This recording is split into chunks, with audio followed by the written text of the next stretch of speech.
Can you say why America is the greatest country in the world? Diversity and opportunity. Lewis? Freedom and freedom. So let's keep it that way. Well, why is America not the greatest country in the world, Professor. That's my answer. You're saying... Yes. Tell students that America is so star-spangled awesome that we're the only ones in the world who have freedom. Canada has freedom. Japan has freedom. The UK, France, Italy, Germany, Spain, Australia, Belgium has freedom. So 207 sovereign states in the world, like 180 of them have freedom. All right. And yeah, you, sorority girl, just in case you accidentally wander into a voting booth one day, there's some things you should know. And one of them is, there is absolutely no evidence to support the statement that we're the greatest country in the world. We're 7th in literacy, 27th in math, 22nd in science, 49th in life expectancy, 178th in infant mortality, 3rd in median household income, number 4 in labor force, and number 4 in exports. We lead the world in only 3 categories: number of incarcerated citizens per capita, number of adults who believe angels are real, and defense spending, where we spend more than the next 26 countries combined, 25 of whom are allies. Now, none of this is the fault of a 20-year-old college student, but you nonetheless are, without a doubt, a member of the worst generation ever. So when you ask what makes us the greatest country in the world, I don't know what the fuck you're talking about. Yosemite?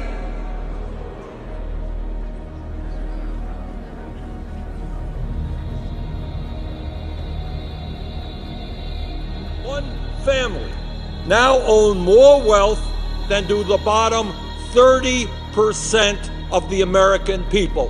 One family owns more wealth than the bottom 30%, 90 million Americans. Today, the top 1% own 40% of all of the wealth in America. Top 1% own 40% of all the wealth in America. In all of human history, mankind is politically awakened. That's a total new reality. And no matter where you go, politics is a matter of social engagement. And most people know what is generally going on in the world, and are consciously aware of global iniquities, inequalities, lack of respect, exploitation. The affirmative task we have now is to actually create a new world order. So we have to do what we do best. We have to lead. We have to lead. We have to update the global rules of the road. We have to do it in a way that maximizes benefits for everyone, because obviously it's overwhelmingly in our interest. This is not a zero-sum game. It's overwhelmingly in our interest that China prosper, that Mongolia prosper, that nations big and large, East and West, in Latin America and in Africa prosper. Because, you know that old expression, they asked Willie Sutton why he robbed banks, he said, that's where the money is.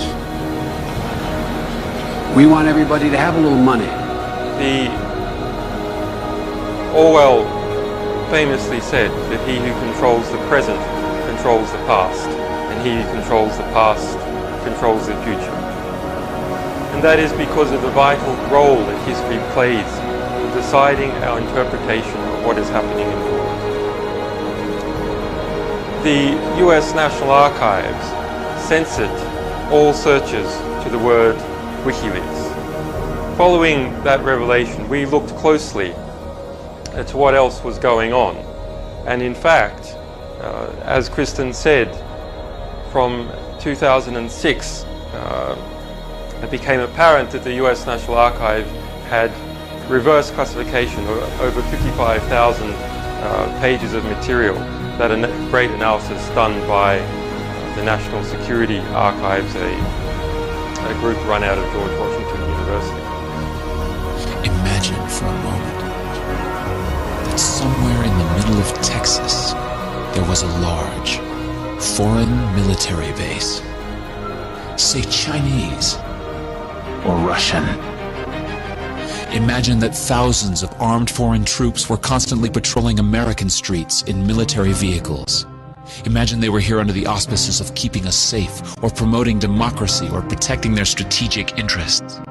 Imagine that they operated outside of U.S. law and that the Constitution did not apply to them. Imagine that every now and then they made mistakes or acted on bad information and accidentally killed or terrorized innocent Americans, including women and children, most of the time with little or no repercussions or consequences. Imagine that they set up checkpoints on our soil and routinely searched and ransacked entire neighborhoods of homes. Imagine if Americans were fearful of these foreign troops and overwhelmingly thought America would be better off without their presence.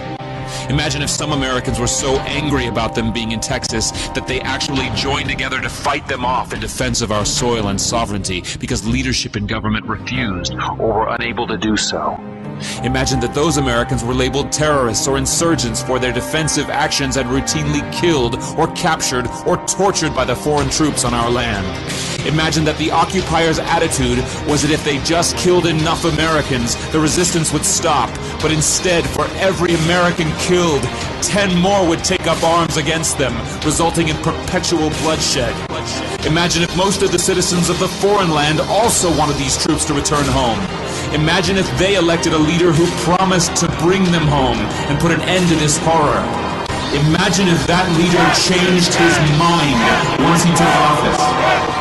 The reality is that our military presence on foreign soil is as offensive to the people that live there as armed Chinese troops would be if they were stationed in Texas.